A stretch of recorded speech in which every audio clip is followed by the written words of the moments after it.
I'm Doug Boyle for SalesLabs. We have with us today Rick Terry, whose career I've followed with great interest over the last 15 years as he's worked from small to medium-sized companies and now is working as a team coach and evangelist for one of the most respected and largest companies on the planet. Rick, welcome. Thank you, Doug. Let's say you've been promoted from sales rep to sales manager. What are the traps that you can fall into? Oh, there's lots of those.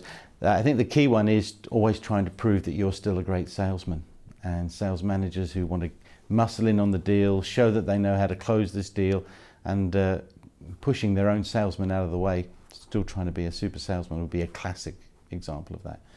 And another is that managing the deal as a sales manager, they tend up to try and manage the salesman's deals for them in the way they manage their own deals. So they would keep a close tab on a deal, that's great, they would want to be able to manage it through a process, but they now take that and aggregate it up to all of the deals, and that becomes micromanagement. The phrase I would use is they're spending a lot of time weighing the pig rather than feeding the pig. When you're weighing the pig, you want to see how much it weighs. You know, what's this deal? How much is it worth? And when's it coming in? Well, that's great, but what a salesman really needs is he needs you to help him feed the pig so that it gets heavier. So he wants you to say, how can I help you to close this deal? What is it that we need to do to bring resources to help you get this deal closer?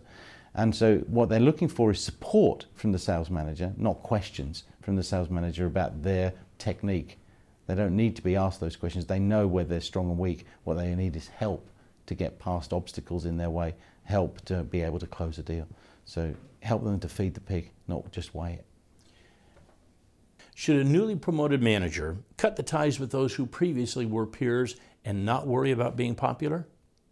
One of the challenges for sales guys that become sales managers is they don't know how to cross that divide and to become a manager.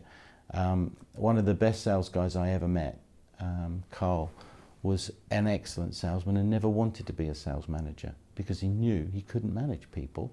He managed deals because deals are things.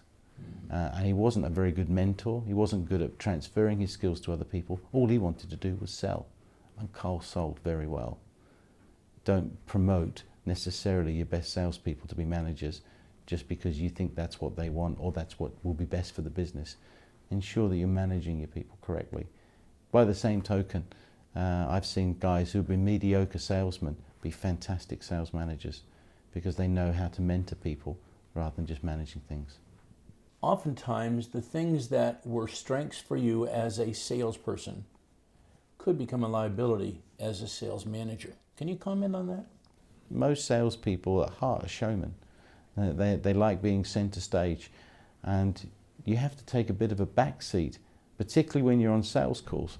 And that can be difficult sometimes for the salesman turned sales manager. He wants, the lights are on, the camera's rolling, it's action. He wants to be center stage, where he should take that back seat, let his salesperson lead the conversations, lead the discussions.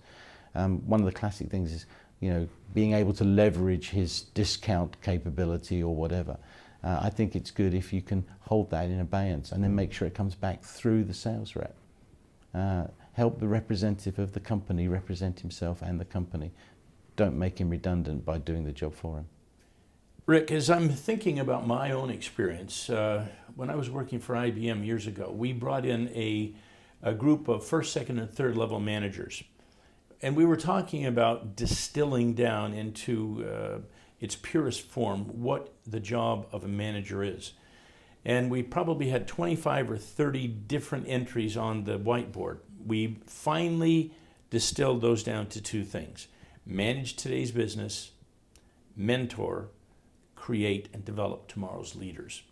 Can you comment on the difference between managing the business and mentoring the people in your perspective? Yeah, I think I would make sure that as part of that you were thinking about succession planning. So mentoring the people, you should be mentoring the sales guys that want to be sales guys to be better sales guys, but also looking for those who have that capability to make that next step up to sales management, to make sure that you're keeping them on track and giving them the extra coaching that they would need to develop those skills.